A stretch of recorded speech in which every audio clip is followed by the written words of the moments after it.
लगातार 6 दिनों से बाजार में तेजी का दौर कायम और इस तेजी में अगर आप देखेंगे आज के सत्र में आईटी सेक्टर को अगर छोड़ देते हैं तो उसके अलावा हर सेक्टर में अच्छी खासी मजबूती का रुझान देखने को मिला है। सेक्टर्स ही नहीं, बेंचमार्क्स के साथ साथ छोटी मझौली कंपनियां यानी कि broader markets, mid cap, small cap में भी अच्छा खासा एक्शन है। इस वक्त मिड कैप जो है दिन के उच्चतम स्तर पर ट्रेड करता हुआ करीब 600 अंकों की मजबूती के साथ निफ्टी मिड कैप आपके स्क्रीन पर आ जाएगा। ऑलमोस्ट 600 पॉइंट्स के up moves at day high mid cap index में। कैप स्पेसिफिक स्टॉक्स में भी Dixon Technologies, Max Health Care, Muthoot Finance, IGL, Colgate Palmolive, ये सारे के सारे स्टॉक्स हैं। इन स्टॉक्स का सुबह से हम जिक्र भी कर रहे हैं, इन्हें इनमें से कुछ स्टॉक्स लाइंस में भी हमने शामिल किया है। लेकिन चलिए इसके अलावा भी बजिंग स्टॉक्स हैं। वैसे तो मार्केट पूरा का पूरा बजिंग है, लेकिन उनमें से भी इंपॉर्टेंट प्लेयर्स हम छांट के आपके लिए लेकर आए हैं जो कि आपके लिए जानना जरूरी है, जहां पर जबरदस्त बजिंग मोमेंटम या तो खबरों के चलते कोई ना कोई एक्शन देखने को मिला है। अभिषेक से जानते हैं बजिंग स्टॉक्स। अभिषेक बताएं। मानसी, आज देखिए खबरें जहां पर अच्छी हैं वहां पर शेयरों में हम तेजी देख रहे हैं और ये अच्छी चीज है कि जहां पर बढ़िया न्यूज हो वहां पर रौनक आए। डिक्सन 8 सत्र में करीब 32% दौड़ गया है शेयर।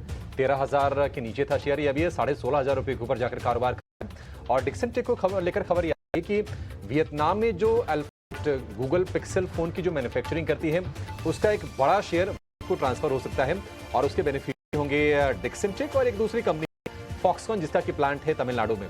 तो डिक्सन टेक ऑलरेडी गूगल के पिक्सल फोन बना रही है। नवंबर रात की खबरें आई थी, 6% ऊपर ये फिलहाल डे हाई पर आपको कारोबार करता हुआ दिखेगा।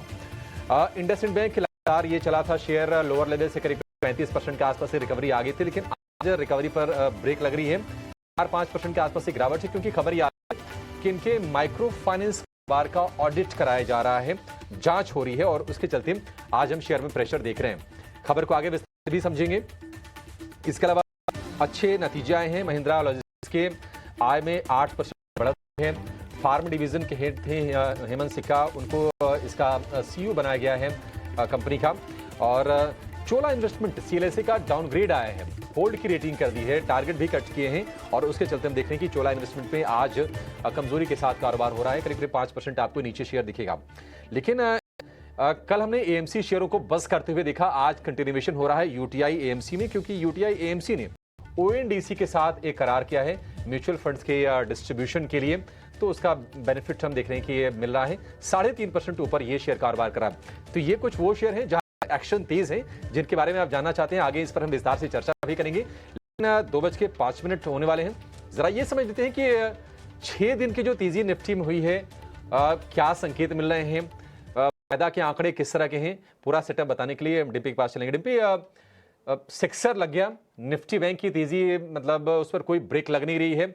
वायदा में आपने क्या नोटिस किया और बताइए कि पुट कॉल वगैरह से क्या संकेत मिल रहे हैं आपको? देखिए, पुट कॉल रेशो तो मार्केट की स्लाइटली तो ओवरबॉट हुई है, इसमें कोई दो राय नहीं है। 6 दिन की तेजी बाजार के अंदर के लेवल्स को चेंज नहीं करेगी, ऐसा हो नहीं सकेगा। लेवल्स तो चेंज हो ही हैं, बट हाँ, कन्विक्शन में कुछ खास कमी नहीं आई है। देखिए, डेरिवेटिव एक्सपायरी का वीक बहुत इंपॉर्टेंट होता है। पिछली बार के 3 बार के अगर आप एक्सपायरीज उठा के देखेंगे, हर बार नेचर बदला है, हर बार का। अगर आप फेब से मार्च में आए, मार्च से अप्रैल में आए, आप देखना फेब में हम एक्सट्रीम खराब थे, मार्च में आते आते ठीक हो गए। फिर अप्रैल की तरफ जब हम जा रहे थे, स्टार्टिंग एक्सट्रीम खराब हुआ फिर से, लेकिन अप्रैल खत्म होते होते आपके स्क्रीन पर है ऑल टाइम हाई लग गया। हो क्या रहा है कि एक इस सीरीज के अंदर ना एक्सट्रीम वॉलेटाइल सिचुएशन है। इसी सीरीज के अंदर हमने 65% विक्स को बढ़ते हुए देखा। 65% किसे कहते हैं, आप देख के लगता है जहां पे 2% भी ना हिलता हो विक्स, वहां पे एक दिन में 65% विक्स हिला था। 65।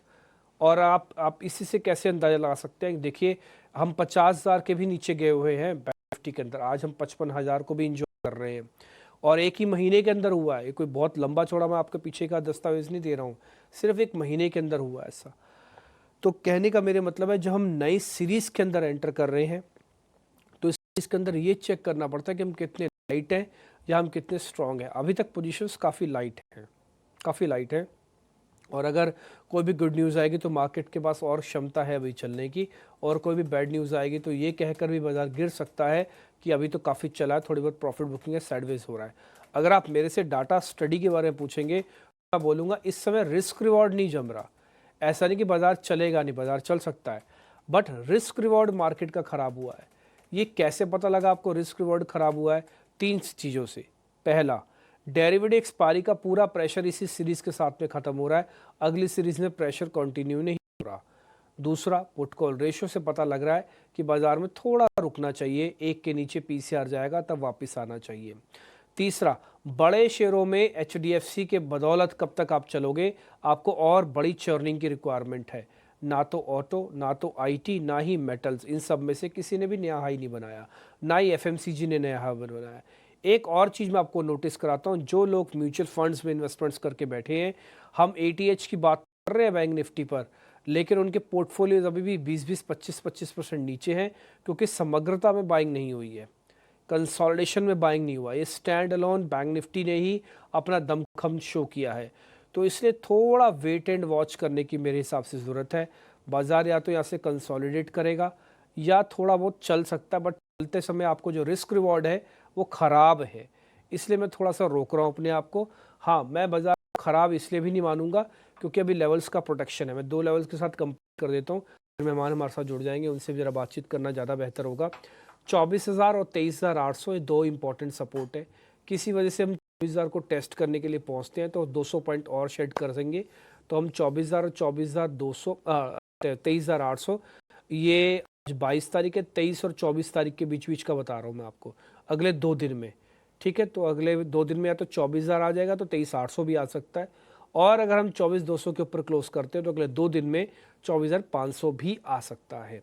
तो ये प्रोबेबिलिटी वाइड रखिएगा अपनी, और जैसे मौका मिले वैसे ही आप काम कीजिएगा। अगर 24,000 के नीचे मार्केट जाता है तो 200 पॉइंट और तोड़ेगा, और 24,200 आज का जो लेवल्स था वो टारगेट अचीव है। अब इसके आगे का देखते हैं क्या होगा। ठीक, आते हैं बैंक निफ्टी पे। बैंक निफ्टी क्योंकि हम ऑल टाइम हाई पे हैं तो कोई रेजिस्टेंस तो है नहीं, तो आप तो कहीं भी जा सकते हो आप, लेकिन फिर भी बहुत सारी चीज़ें होती हैं जिससे चेक हो जाता है कि और चलेगा नहीं चलेगा। पहला, रोल ओवर्स के नंबर, रोल ओवर करीब 50 से ज़्यादा हो चुके हैं, तो आधा प्रेशर ख़त्म हो चुका है। नई सीरीज़ थोड़ी लाइट है, अगर थोड़ा भी मंदी बनेगा तो अपना प्रेशर भी दिखाएगा। एक और पॉइंट, 15 का विक्स है, तो वॉलिडिटी मार्केट के अंदर नहीं आएगी, तो आप एक कंसोलिडेशन के रेंज में जा रहे हो जहाँ पे स्टॉप लॉस आपको 54,000 का लगेगा। थोड़ा डीप है लेकिन है इतना ही, 54,000, और फिर 55,000 का स्टॉप लॉस लगेगा। थोड़ा 700 पॉइंट का डीप है, बट 55,000 का स्टॉप लॉस है। ठीक है जी, मैंने सारे लेवल्स मोटा मोटी बोल दिए, और कुछ इंपॉर्टेंट होगा तो हम आगे चल के डिस्कस करेंगे। 3 चीज़ें मेरे हिसाब से और ध्यान में रखनी चाहिए। फर्स्ट, रिलायंस इंडस्ट्रीज़ आज 1300 पार नहीं कर रहा, सुबह से लेकर शाम हो गई, 1300 रिलायंस इंडस्ट्रीज से पार नहीं हो रहा, नहीं तो करने को 2 मिनट लगते। दूसरा, आईटी, ठीक है रिकवरी आई है लेकिन ब्रेकआउट्स नहीं हो रहे। तीसरा है ऑटो, और चौथा है मेटल्स, मेटल, ऑटो, आईटी, ये 3 तो रोल ओवर के हिसाब से चेक करना, और रिलायंस इंडस्ट्रीज़ को वेटेज के हिसाब से चेक करना। तो ये दोनों चीज़ आप चेक करते रहना। अगर आपको इनमें कहीं भी ब्रेकआउट्स दिखे तो बाज़ार से निकलना नहीं, और अगर ऑटो, आईटी, मेटल्स, ये तीनों में कहीं कोई ब्रेकआउट्स नहीं दिखे और नीचे की तरफ धकेलें अपने आप को ये, और रिलायंस भी ना चले, तो फिर प्लस करना नहीं। ठीक है, तो इसी लाइन के साथ मैं कंप्लीट कर रहा हूँ। रुचित जैन मोतीलाल ओसवाल से हमारे साथ जुड़ रहे हैं। रुचित भाई नमस्ते, एक बार ज़रा इंडेक्स पे आपका टेक सर, और फिर ज़रा बताइएगा फिर स्टॉक्स आपके कौन से हैं। नमस्ते Dimpy ji, very good afternoon to everyone. Well, I think markets पे हम देख रहे हैं कि पिछले कुछ दिनों से जो अपमूव आया है वो सर्टेनली एफआईआईज की कैश सेगमेंट की बाइंग और इंडेक्स फ्यूचर्स की शॉर्ट कवरिंग के बदौलत है। हमने देखा कि कैश सेगमेंट में वो बायर्स टर्न हुए पिछले कुछ दिनों से, और इंडेक्स फ्यूचर्स में भी जो 22% के आसपास की लॉन्ग शॉर्ट रेशियो थी वो इम्प्रूव होके 32% हुई है। सो आइडियली पोजीशंस तो अभी भी नेट शॉर्ट साइड पे है।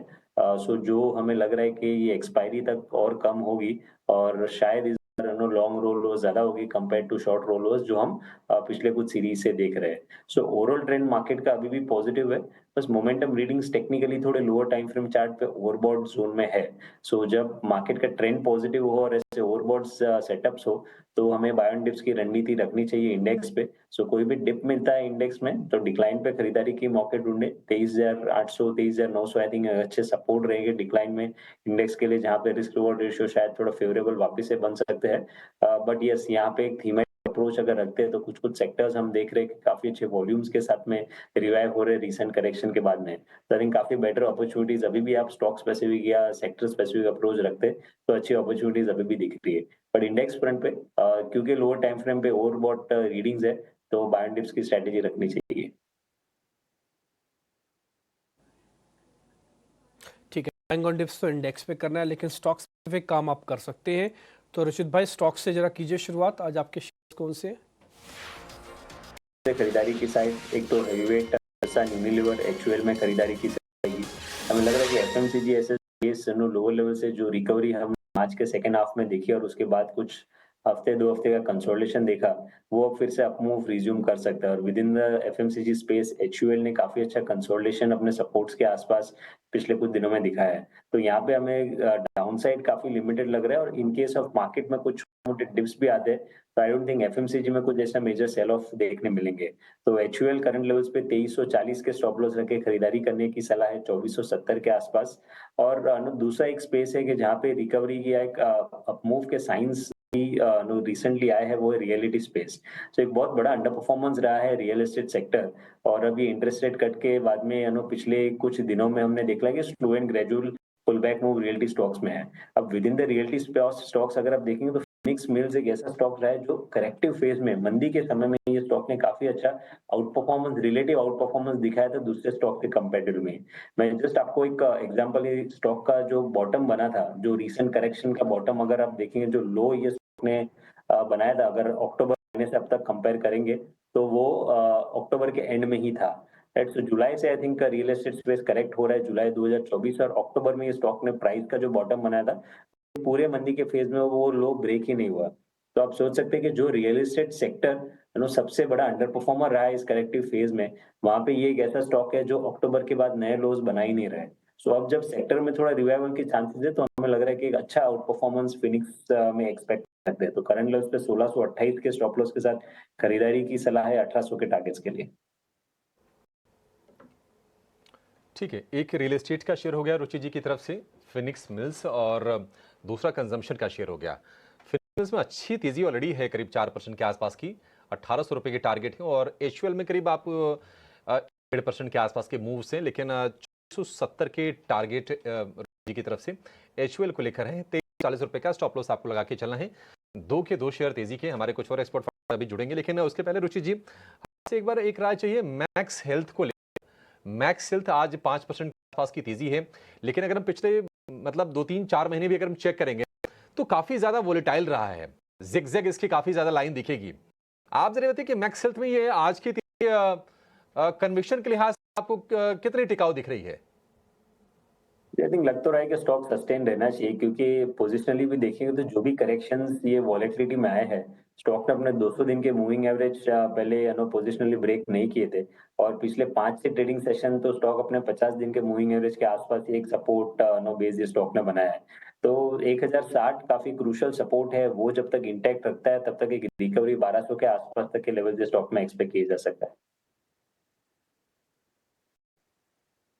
1200 तक की रिकवरी मैक्स हेल्थ में आप उम्मीद करके चल सकते हैं। 5.5% ऑलरेडी ये शेयर ऊपर कारोबार कर रहा है। एक और दिग्गज एक्सपर्ट को जोड़ लेते हैं, देश के माने technical derivative expert axis securities के राजेश पालविया हमारे साथ हैं। राजेश जी, बहुत शुक्रिया आपका समय देने के लिए, स्वागत है आपका 18 आवर्स संदेश पर। राजेश जी, आपका भरोसा कहां पर है, आप क्या खरीदने की सलाह देंगे? Good afternoon Abhishek ji, good afternoon everyone. सो पहला स्टॉक जो पसंद आ रहा है, जिस पे आपने अभी चर्चा ही करी, मैक्स हेल्थ, ये स्टॉक हमें पसंद आ रहा है, जिसमें जिस तरीके से ब्रेकआउट यहाँ पे डेली वीकली टाइम फ्रेम पे बनते हुए दिखे, हमें लगता है ये स्टॉक में मोमेंटम फर्दर एक्सटेंड होगा और हमारे पोजिशनल टारगेट तो इस पे 1200 की तरफ है, लेकिन ट्रेडिंग के हिसाब से यहाँ पे 1160 1180 के टारगेट के लिए मैक्स हेल्थ को बाय किया जा सकता है। डाउन साइड में जो स्टॉप लॉस रखना है वो 1110 के आसपास। दूसरा स्टॉक जो पसंद आ रहा है वो बैंकिंग स्पेस से पसंद आ रहा है, और उसमें हमें लगता है आरबीएल बैंक को यहाँ फोकस में रखना चाहिए। स्टॉक के अगर वीकली स्ट्रक्चर को देखें तो लो साइड पे काफी समय स्टॉक ने एक कंसोलिडेशन एक्टिविटी यहाँ पे डिस्प्ले किया, और उसके बाद ये स्टॉक का एक ब्रेकआउट आते हुए दिखा। ऑलमोस्ट 10 से 15 वीक का कंसोलिडेशन के बाद ये स्टॉक में ब्रेकआउट देखने को मिला, और ये थर्ड कंसेक्यूटिव वीक है यहाँ पे stock higher high low formation बना दिख रहा है, जो कि एक सस्टेन बाइंग का हमें लगता है आरबीएल बैंक का स्ट्रक्चर ये दर्शाता है कि ये स्टॉक अब 200 के लेवल को क्रॉस करता हुआ दिखेगा। 200 के 5 के टारगेट के लिए बाई किया जा सकता है। स्टॉप लॉस रखना होगा 189 के आसपास। जी, बैंक्स पर आपका नजरिया और आरबीएल पर खरीदारी की राय, साथ ही मैक्स हेल्थ केयर पर 1180 के टारगेट्स। जब बैंक्स की बात कर रहे हैं तो आज बैंक्स एंड फाइनेंशियल्स में अच्छा एक्शन भी दिख रहा है। ये एक्शन जो है कुछ दिनों से इंटैक्ट है। अब यहाँ से आरबीएल बैंक पर तो आपने एक नजरिया बताया, लेकिन कुछ और बैंक्स पर आपका टेक जानना चाहेंगे। HDFC bank, SBI, bank of Baroda, Kotak bank. दरअसल आरबीआई की जो एलसीआर गाइडलाइंस न्यूज आती दिखी, उसके ठीक बाद ये बैंक्स में अच्छा एक्शन भी देखने को मिला है। क्लियरली देखें तो काफ़ी सारे बेनिफिट्स हैं, जैसे कि लिक्विडिटी बफर जो है वो कम होता दिखेगा इन गाइडलाइन से, कैपिटल फ्री अप होता नजर आएगा, एंड ओवरऑल लिक्विडिटी पोजीशन और स्टेबिलिटी जो है वो बढ़ती हुई नजर आएगी। In the light of all of these, RBL bank के अलावा लार्जर बैंकिंग प्लेयर्स पे आपकी राय क्या है, या फिर जिनकी एग्जिस्टिंग पोजीशन है, क्योंकि काफी चल गए हैं, तो उनके मन में ये सवाल होगा कि अब पोजीशन तो बना ली है, यहाँ से क्या एक बार पार्ट प्रॉफिट बुक करने के बारे में सोचा जाए? गुड आफ्टरनून जी। तो देखिए यहाँ पे एक कंटिन्यूटी बनी हुई है लार्ज प्राइवेट बैंक की। अगर हम बात करें एचडीएफसी बैंक, आईसीआईसीआई बैंक, काफी स्ट्रांग मोमेंटम ये दोनों बैंक ने यहाँ पे डिस्प्ले किया है पिछले कुछ हफ्तों में। और अर्निंग्स के बाद तो हमने देखा कि एक रैली और अनफोल्ड होते हुए दिखी है। तो हमें लगता है कि एचडीएफसी बैंक, आईसीआईसीआई बैंक दोनों बने रहना चाहिए। अभी स्ट्रक्चर काफी स्ट्रांग है। ये पूरा बैंकिंग एंड फाइनेंशियल बास्केट की स्ट्रक्चर स्ट्रांग है। एचडीएफसी बैंक पे हम यहाँ सलाह देंगे कि ट्रेल कर ले स्टॉप लॉस को हायर साइड पे, जो कि होगा करीब 1920 के आसपास। अगर ये बना रहा है स्टॉप लॉस तो इसके नेक्स्ट टारगेट 2000-2015 की तरफ बढ़ते हुए दिखेंगे। वहीं आईसीआईसीआई बैंक में ट्रेलिंग स्टॉप लॉस सजेस्ट करेंगे करीब 1375 के आसपास, और हायर साइड पे टारगेट इसके 1460-70 की तरफ आते हुए दिख सकते हैं। पीएसयू बैंकिंग बास्केट में एसबीआई का मोमेंटम भी काफी स्ट्रांग रहा है, और 800 के लेवल के ऊपर अब ये स्टॉक सस्टेन होते हुए दिख रहा है। हमें लगता है यहाँ पे भी पोजीशन अगर आपकी लॉन्ग साइड की है तो अभी भी बने रह सकते हैं। हमें लगता है कि बैंकिंग सेक्टर में अभी और मोमेंटम कंटिन्यू करते हुए दिखेगा। 805 रुपए के स्टॉप लॉस से एसबीआई भी होल्ड रखें, एंड अपसाइड में हमें लगता है कि ये पोजीशन ये टारगेट 855 की तरफ बढ़ते हुए दिख सकता है। बैंकिंग प्लेयर्स पर एक नजरिया, और लगभग सारे के सारे बैंक्स में हम देख रहे हैं एक मजबूती का ट्रेंड जो है वो बिल्कुल इंटैक्ट। एफएमसीजी स्पेस पर रुचित, गुड आफ्टरनून, आपसे एक राय जानना चाहेंगे। आज सुबह यूबीएस की brokerage report FMCG consumption theme पर आई थी, जिसमें खरीदारी की राय या तो बरकरार रखने की राय, ऑफकोर्स कुछ डाउनग्रेड्स भी थे, लेकिन Godrej consumer, Britannia, Colgate, Titan, ये सारी की सारी कंपनियां थी जहां पर बाई रेटिंग थी। कुछ तमाम पर टारगेट्स भी रिवाइज किए गए थे। दरअसल जो कंसर्न्स है मार्जिन रिकवरी को लेकर, डिमांड कंडीशन अर्बन और रूरल, जब एफएमसीजी की बात होती है दोनों ही स्पेसेस में डिमांड कंडीशन को ध्यान में रखना होता है। रॉ मटेरियल प्राइस सिनेरियो, ये सारी की सारी चीज़ों को ध्यान में रखते हुए रैशनल क्लियर बनाए गए थे इन रिपोर्ट्स में। उसके बाद ये सारे स्टॉक्स का जिक्र हो रहा था। गोदरेज कंज्यूमर, ब्रिटानिया, कोलगेट, क्या सीजनलिटी फैक्टर मानकर चल सकते हैं, और कंजम्पशन यहाँ से क्या एक अपटिक लेगा? Good afternoon Mansi ji. I think no more or less price wise corrective phase हम एफएमसीजी स्पेस में देख चुके हैं, और नो यहाँ से ज्यादा डाउनसाइड हमें नहीं लग रहा है कि एफएमसीजी स्टॉक्स में प्राइस वाइज है। बट लेकिन ये सिलेक्टिव नो स्टॉक्स अच्छे लग रहे हैं, और ऐसा भी नहीं लग रहा है कि कोई पूरा का पूरा सेक्टर आपको एक बड़ा आउट परफॉर्मेंस देखे जाएगा। लेकिन कुछ सिलेक्टिव स्टॉक्स जैसे हिंदुस्तान यूनिलीवर है या टाटा कंज्यूमर है, हमें लग रहा है कि चार्ट स्ट्रक्चर्स काफी पॉजिटिव टर्न हो रहे हैं रिसेंट नो स्विंग लो से। सो एक slow and gradual up move expect कर सकते हैं एफएमसीजी स्पेस से। वैसे भी एक ज्यादा हाई बीटा नेम्स नहीं है, बट ऐसे ग्रेजुअल अपमूव एक्सपेक्ट कर सकते हैं जिसमें HUL, Tata consumer out performance रह सकते हैं। टेक एफएमसीजी पैक पर हमें मिलता हुआ, और साइडवाइज मोमेंटम जरूर था, लेकिन वहां से अब मूव्स जो है वो बढ़ते हुए नजर आ रहे हैं। आगे ये भी देखेंगे कि एफएमसीजी के साथ साथ सीजनलिटी फैक्टर में कुछ और स्पेसेस है, वहां पर किस तरह का ट्रेंड आने वाले कुछ महीनों में डेवलप होता दिख सकता है। ऑन दिस नोट हम एक छोटे से ब्रेक के लिए रुक रहे हैं, लेकिन ब्रेक के उस पार जब लौटेंगे बिग एक्शन स्टॉक्स, हमारा ये सेगमेंट आपके लिए लेकर लौटेंगे। आप बने रहें। ब्रेक के बाद स्वागत है आपका। आप देख रहे हैं क्लोजिंग कॉल। हमारे साथ राजेश पालवे और रुचित जैन मौजूद हैं और जैसे कि हमने आपको बताया था, सीधा आपको लिए चलते हैं बिग एक्शन स्टॉक्स वाले सेगमेंट में। हमारे साथ आशीषा जुड़ी है बिग एक्शन स्टॉक्स लेकर। आशीषा, गुड आफ्टरनून, बताइए।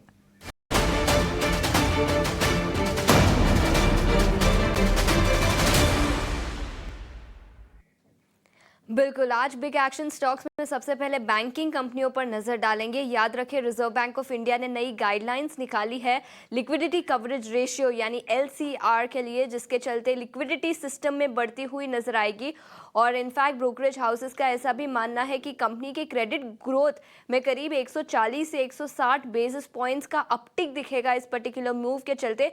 तो बड़ी पॉजिटिव रिपोर्ट आई है और बड़ी पॉजिटिव स्टेप है रिजर्व बैंक ऑफ इंडिया से लिक्विडिटी बढ़ाने के लिए सिस्टम, जिसके चलते कई सारे बैंकिंग स्टॉक्स में आज एक्शन दिखा है। कैनरा बैंक का 2.5% की तेजी के साथ कारोबार करता हुआ। इसके अलावा ऑटो सेक्टर की बात करते हैं, यहां पर भी एक बड़ी ब्रोकरेज रिपोर्ट आई है। जेफरीज ने 2 कंपनियों को डाउनग्रेड किया है। एक है हीरो मोटोकॉर्प, अंडर परफॉर्म की रेटिंग दी है और टारगेट प्राइस भी इस पर्टिकुलर स्टॉक पर घटाया है। हीरो मोटोकॉर्प इसी रिपोर्ट के चलते 1.5% की गिरावट के साथ कारोबार करता हुआ। और बजाज स्टॉक को भी डाउनग्रेड किया है। प्राइस जो पहले 10,550 रुपए प्रति शेयर था, वो अब घटाकर 7,500 रुपए प्रति शेयर कर दिया है। तो बड़ा टारगेट प्राइस डाउन, जिसके चलते इन दोनों ही स्टॉक्स में गिरावट दिखी है। बजाज ऑटो भी लाल निशान 1.5% की गिरावट के साथ कारोबार करता हुआ। इसके अलावा IT सेक्टर में भी आज काफ़ी एक्शन है। याद रखें, TCS, इन्फोसिस जैसे कंपनियों के नतीजे आ चुके हैं। उसके बावजूद कल के सत्र में दिखी थी, लेकिन आज पूरे IT सेक्टर पर ग्लोबल इकोनॉमिक टर्मोइल के चलते भी दबाव दिखा है। डोनाल्ड ट्रंप की कुछ कमेंट्री निकल कर आई रिजर्व को लेकर। उसके बाद ग्रोथ की भी चिंताएं हैं, जिसके चलते विप्रो 1.5% नीचे, इन्फोसिस में 2% से ज्यादा की गिरावट और इसके अलावा भी कुछ और IT सेक्टर के स्टॉक्स पर गिरावट दिखी है। सिटी गैस डिस्ट्रीब्यूशन कंपनीज की बात करें तो MGL और IGL, इन दोनों स्टॉक्स पर में आज एक्शन दिखा है। MGL 4% ऊपर, वही IGL की बात करें तो यहाँ पर भी करीब 4% की तेजी दिखी है। इसके अलावा रियल एस्टेट सेक्टर के स्टॉक्स की बात करते हैं। प्रेस्टीज एस्टेट, शोभा डेवलपर्स जैसे सभी स्टॉक्स में एक्शन है। प्रेस्टीज एस्टेट 3% ऊपर, वही शोभा डेवलपर्स में भी करीब 3% की तेजी आज के सत्र में दिखी है। तो कई सारे स्टॉक्स और सेक्टर्स जहां पर आज मजबूत एक्शन दिखा है।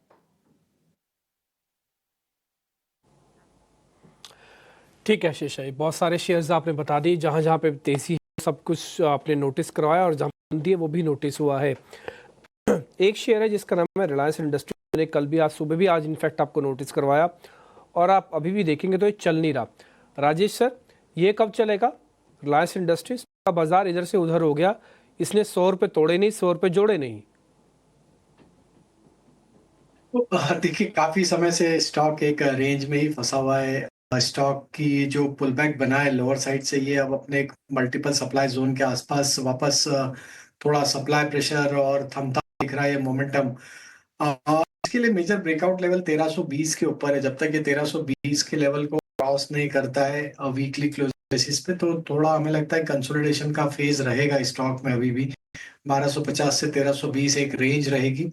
1320 के ऊपर अगर ये निकलता है तो फिर एक्सपेक्ट कर सकते हैं कि 1380 से 1400 की तरफ भी स्टॉक बढ़ सकता है।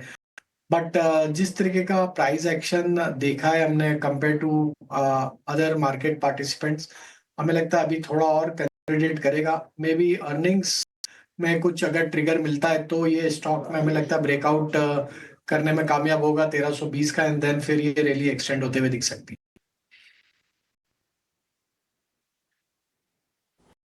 ठीक है, एक शेयर और है, वो है क्रॉम्पटन। ये रुचित जरा आप देखिएगा, ये शेयर टिपिकली एक्सपायरी का one of the best shares है। आपका एक्सपायरी वीक में जैसे आप एंटर करो, क्रॉम्पटन का चार्ट सामने स्क्रीन पर डाल के रख लो, आपको इस हर एक्सपायरी के वीक वाले में कुछ ना कुछ पैसे दे के जाएगा पक्का। इस बार भी ऐसे ही कर रहा है, 3.5%, 4% शेयर ऊपर है। आज का मूवमेंट देख लो, 340 से 356 का रेट। ठीक है, ये 15-16 रुपये में जो पकड़ना पकड़ो आप। अब ये शेयर अगली सीरीज तक, यानी कि अगले 2 दिन और चलेगा, जरा ये चेक करके बताओ। ये थोड़ा पुल बैक मूव कंटिन्यू रह सकता है। पिछली बार भी अगर आप देखेंगे जो पुल बैक मूव्स आए हैं वो 200 दिन के मूविंग एवरेज के आसपास आता है स्टॉक, लेकिन वो अब तक सरपास हुआ नहीं है। So although mid to long term trend change नहीं हुआ, बट एक्सपायरी के नजदीक अगर ये 200 दिन के मूविंग एवरेज के आसपास जाता है तो 368 370 तक के टारगेट से स्टॉक में बनते हैं।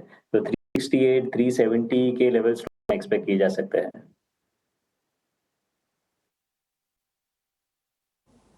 ठीक है, एक और शेयर भी आपको करना होगा, वो है sir D mart.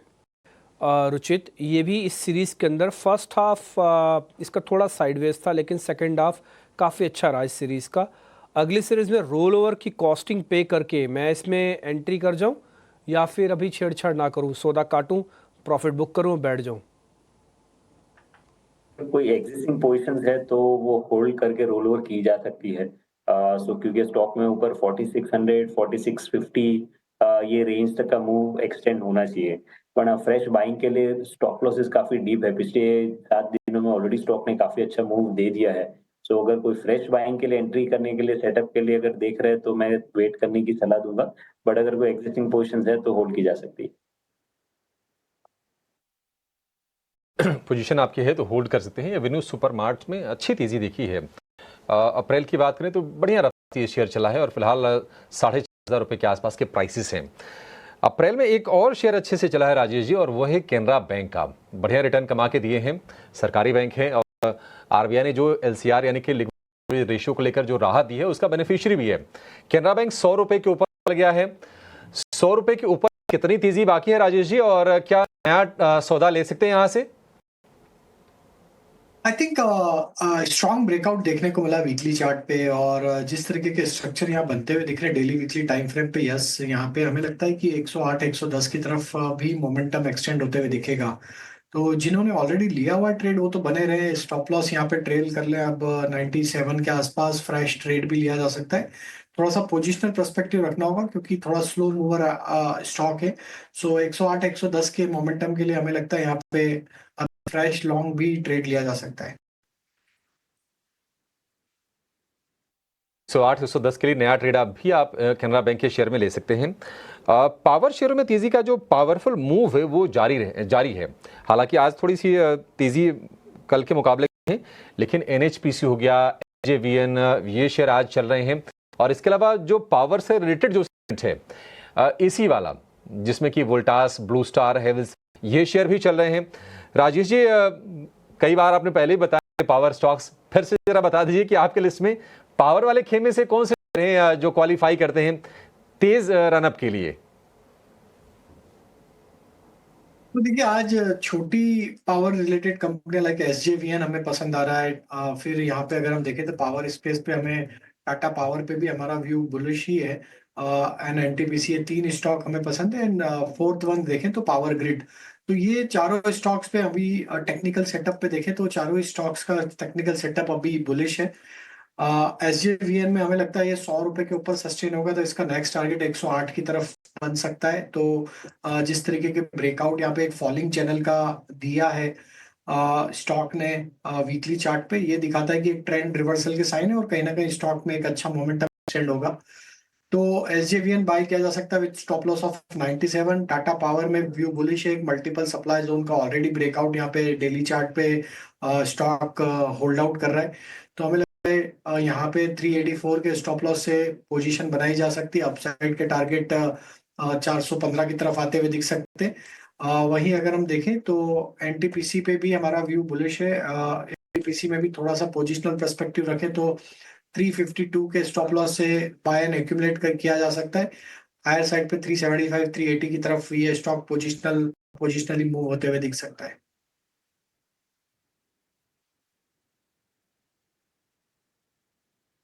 Point taken, अलग अलग स्टॉक्स पे आपको रिकमेंडेशन मिल रही है। गर्मी वाला सेगमेंट अभी भी ख़त्म नहीं हुआ, इसके अंदर काफ़ी बड़ा एक हिस्सा है जो अभी भी चलता रहेगा।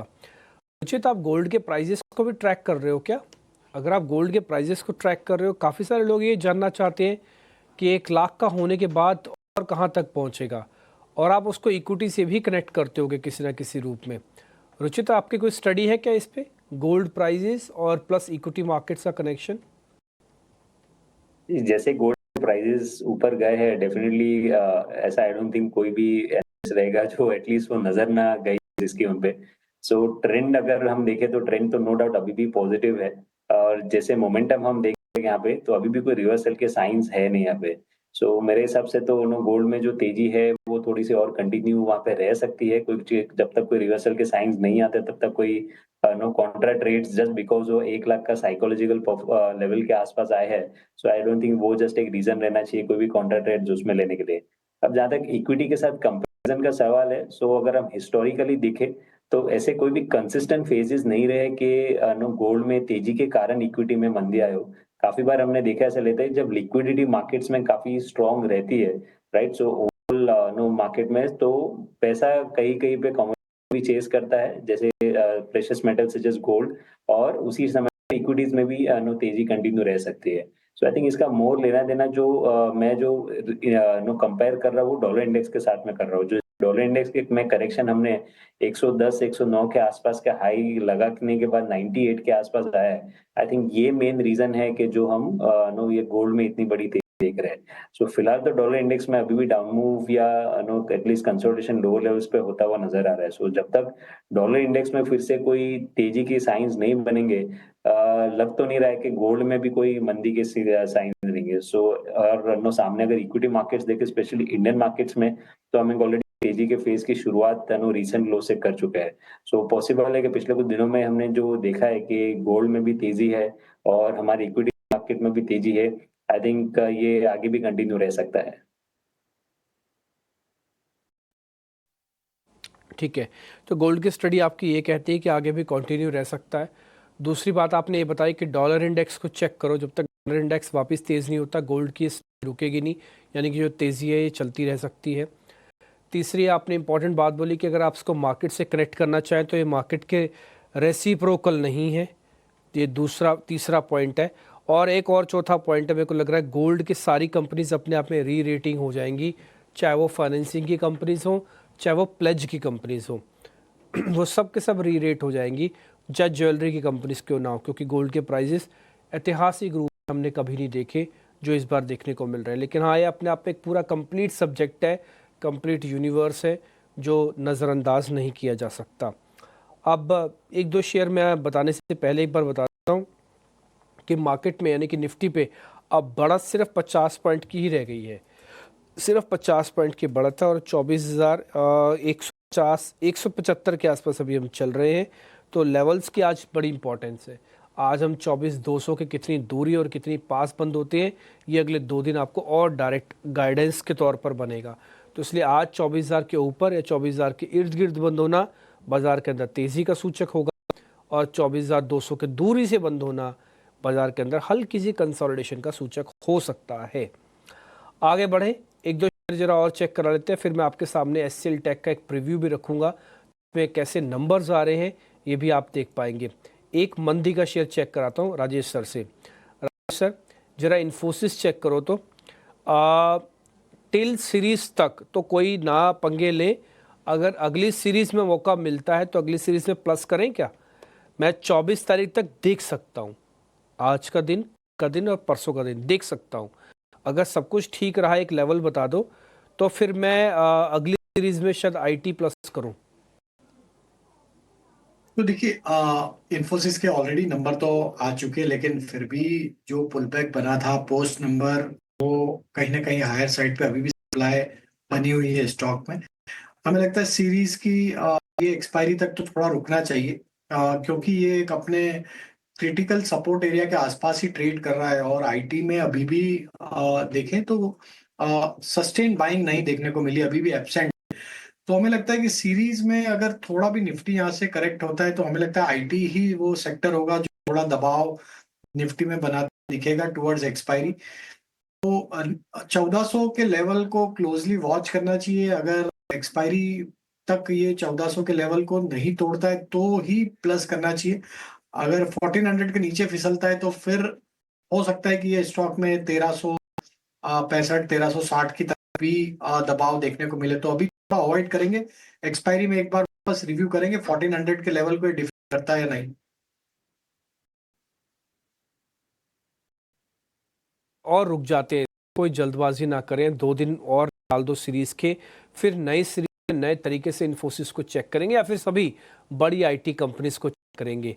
एक चीज़ मैं आपको और दिखाना चाहता था, एक्चुअली जो मैं बता रहा था कि कैसे कंसोलिडेशन मार्केट्स के प्रीमियम्स को खाएगा। जब हम सुबह मार्केट की कमेंट्री कर रहे थे तब भी आपसे ये कहा था कि हाईली प्रोफेशनल लोग तो आए इसके अंदर, लेकिन नॉन प्रोफेशनल जो सीधा कॉल को खरीदते हैं, सीधा पुट को खरीदते हैं, वो पैसा गंवाएंगे। लेकिन राइटर्स के लिए बढ़िया दिन है। आज देखो ये 24,200 की कॉल है, टूटी हुई है, कितना 14%। दिखाओ इसकी जगह पे पुट, 24,200 की पुट भी आपको टूटी हुई दिखेगी, करीब 40% वो टूटी हुई है।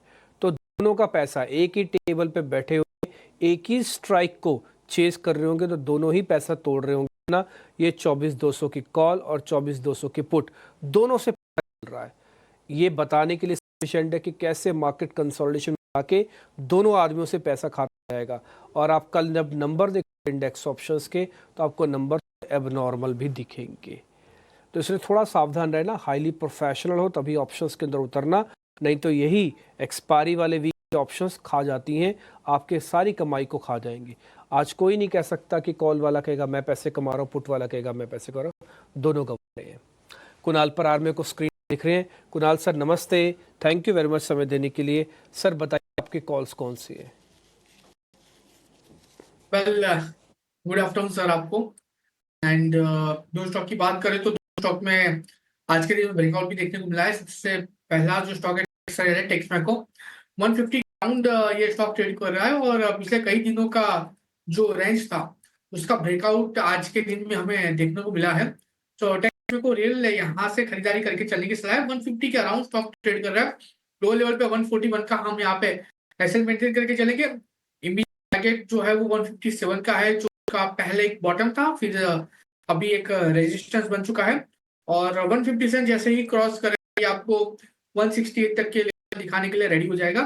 एंड दूसरा जो स्टॉक है जहां पे एक अच्छी खासी रैली हमें देखने को मिली है, मैक्स हेल्थ है, जो फिलहाल 1130 1132 के अराउंड है। 1100 के एसएल के साथ खरीदारी करके चलने की सलाह है। 1161 1161 एंड अगर वो तो दूसरा टारगेट हमें 1205 तक का भी देखने को मिल सकता है।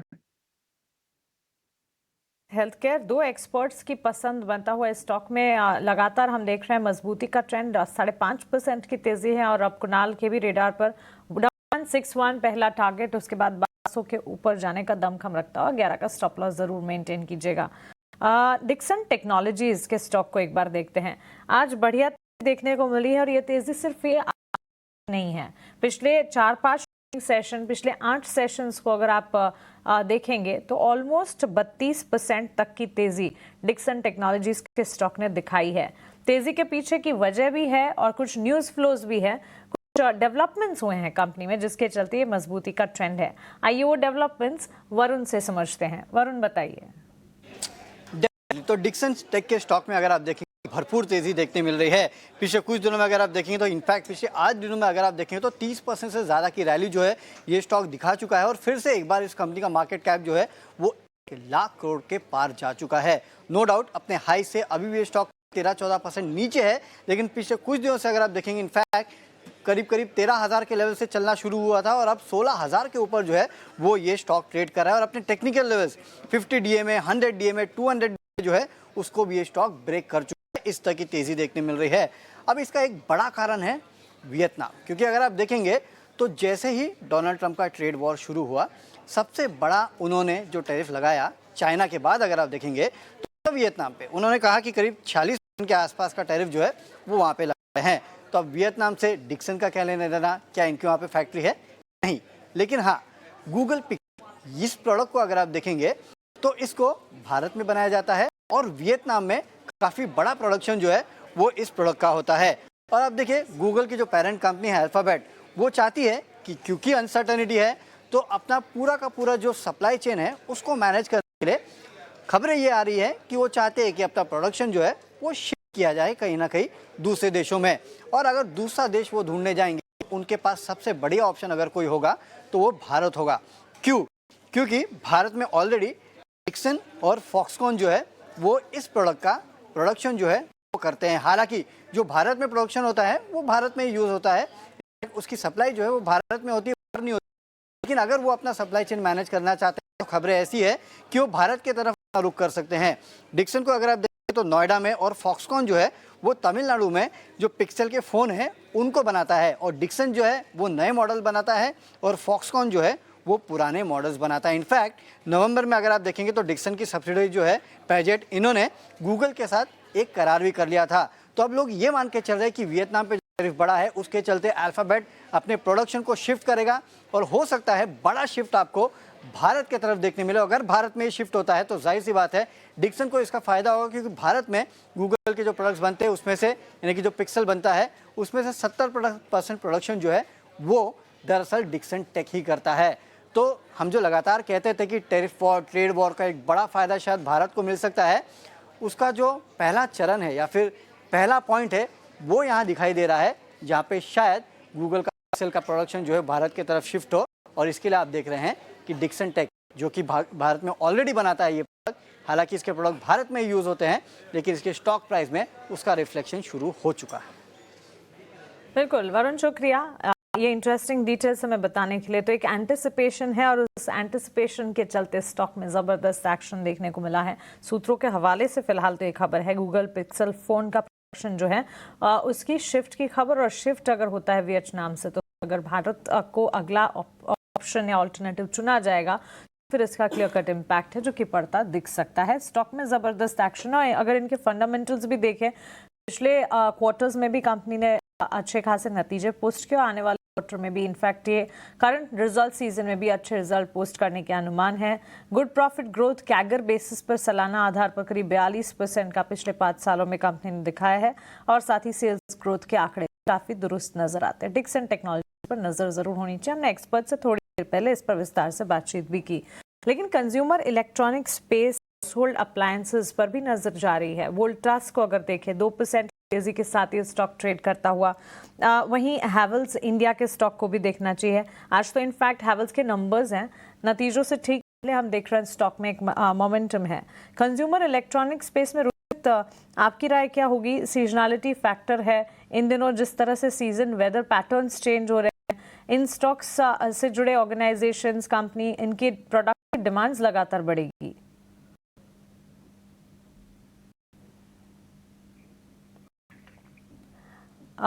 रुचित से संपर्क नहीं हो पा रहा है। राजेश जी, कंज्यूमर इलेक्ट्रॉनिक में 2 स्टॉक्स हैवेल्स और साथ ही वोल्टास, दोनों पर टेक्निकल आउटलुक जानना चाह रहे थे हम। मानसी जी देखिए, हेवल्स का स्ट्रक्चर तो यहाँ पे बुलिश है। वोल्टास में करेक्शन के बाद रिकवरी यहाँ बनते हुए दिख रही है। अगर मुझे दोनों में कंपेयर करना है तो हेवल्स ज्यादा स्ट्रेंथ यहाँ पे होल्ड कर रहा है वीकली टाइम फ्रेम पे, और जिस तरीके के हेवल्स के स्ट्रक्चर है हमें लगता है यहाँ पे ये अपने प्रीवियस स्विंग हाई जो फरवरी के थे उससे निगोशिएट करते हुए दिख रहा है।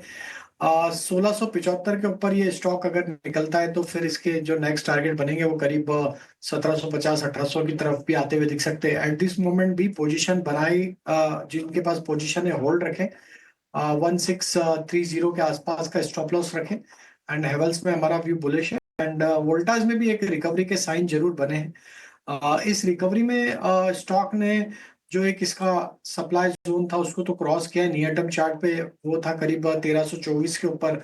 तो अभी यहाँ पे भी थोड़ा पुल बैक बन सकता है, तो 1324-25 का स्टॉप लॉस होल्ड करें।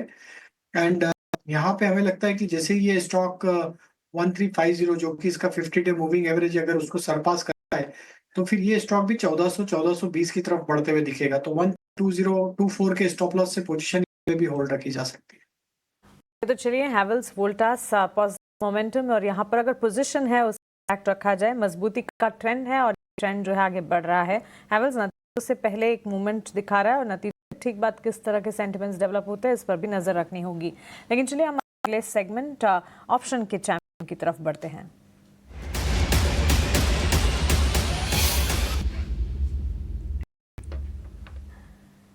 फिनवर्सिफाई की ध्वनि पटेल हमारे साथ जुड़ गई हैं अपने ऑप्शन का ट्रेड लेकर। ध्वनि, गुड आफ्टरनून, बताइए। Good afternoon. यहाँ पे हमारा आज ऑप्शन का ट्रेड जो यहाँ पे रहेगा वो है वोल्टास के अंदर। वोल्टास के अंदर अगर हम देख रहे हैं यहाँ पे तो डेली स्ट्रक्चर पे एक हायर लो की फॉर्मेशन बनती हुई देखने को मिल रही है। Momentum on the positive side यहाँ पे बनता हुआ देखने को मिल रहा है। काउंटर जो है वो 14 से 1330 के लेवल तक ऊपरी स्तरों पे यहाँ पे बढ़ता हुआ देखने को मिल सकता है। तो इसकी 1360 की कॉल ऑप्शन है उसको खरीद के चलने की अभी करीब इसका भाव 10 रुपए चल रहा है। आप 14 रुपीज जब यहाँ पे क्रॉस होता है तब इसको खरीदे, तब इसके अंदर जो मोमेंटम है वो एकदम quickly on the higher side देखने को मिल सकता है। 22 से 28 का इसका टारगेट रहेगा। स्टॉप लॉस 8 रुपए का लगा के रखना है। अधिकतम मुनाफा 4200 और नुकसान 1800 तक का हो सकता है। हमारे साथ जुड़ने के लिए और ऑप्शन का ये हमें बताने के लिए अभी थोड़ी देर पहले हम राजेश जी से वोल्टास पर और हैवेल्स बातचीत कर रहे थे और अब ऑप्शन के ट्रेड में भी वोल्टास का स्टॉक ध्वनि की तरफ से उनके रेडार पर 1360 की कॉल खरीदने की राय, 14 के लेवल्स पर खरीदेगा। 22 पहला लक्ष्य, दूसरा लक्ष्य 28 का, स्टॉप लॉस 8 का मेंटेन करना होगा। वर्कआउट करने पर 4200 का फायदा, अगर रिवर्स जाती है कॉल तो 1800 का नुकसान भी हो सकता है। एफएनओ लेकर एक स्टैंडर्ड डिस्क्लेमर आपके स्क्रीन पर चलेगा। एफएनओ ट्रेडिंग जो है वो रिस्क हो सकती है। एफएनओ ट्रेडिंग में 10 में से 9 लोगों को नुकसान होता है। एफएनओ ट्रेडर औसतन 50,000 का नुकसान होता है। घाटा होने के बावजूद 28% ट्रांजैक्शन के रूप में देना होता है। वही मुनाफा होने पर 15 से 50% ट्रांजैक्शन के रूप में खर्च होता है। तो एडवाइजर से बात करें, उनकी सलाह लें, उसी के बाद अगर ठीक लगे तो एफएनओ में उतरें।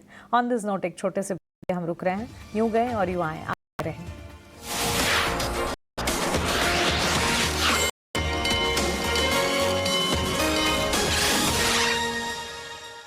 Very beautiful. मेकअप वाला भी आता ही होगा। मेकअप ऐसा करवाना कि सब देखते रह जाएं।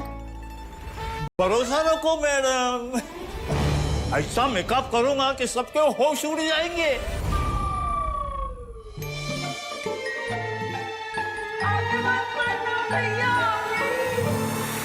कहीं ऐसा ही कुछ आपके इन्वेस्टमेंट के साथ ना हो जाए। अपनाइए भरोसे की चॉइस और स्टॉक्स, म्यूचुअल फंड्स, आईपीओज में इन्वेस्ट कीजिए बिंदास। Choice Finex today. Investments in securities market are subject to market risks. Read all the related documents carefully before investing. मैं अपनी बारीक कारीगरी से सजाने के लिए शुक्रिया। बारीक कारीगरी की रीत तो बनाए सोने को सेनको। सेनको, खुशियों की रीत। और सप्लाई ने ऑर्डर शिप कर दिया? हाँ, बस अब पेमेंट्स करने हैं। पेमेंट्स के लिए SBI योनो बिजनेस इंस्टेंट है। फॉरेक्स ट्रांजैक्शंस, टैक्स पेमेंट्स 24/7 365 फट फट फट। सबको पता है। SBI योनो बिजनेस फास्ट है, सबको पता है। काफी समय से अमेरिका से लंबी दूरी वाली मिसाइल दागने की अनुमति। ओ बिट्टू, खेलता ही रहेगा या सब्जी लेने जाएगा? क्या है, पैसे तो दिए नहीं आपने। तो UPI पेमेंट करके ले आ। UPI? लोकल मार्केट में कैश चाहिए तुझे, जबकि आज की डेट में सिंगापुर, फ्रांस, श्रीलंका से लेकर UAE तक अपने इंडिया का UPI चलता है। और ये बात तो के बच्चे बच्चे को पता है। क्या बात है मम्मी, आप तो बड़े स्मार्ट हो गए। तो तू भी हो जाना। लियो कर क्लास, आया कर पाठशाला में। परिवार का हर सदस्य कुछ ना कुछ तो सीख के जाता है जब वो पाठशाला में आता है बॉस। तो आप भी आइए। न्यूज का इकलौता फैमिली शो न्यूज की पाठशाला, टाइम नाउ नव भारत पर।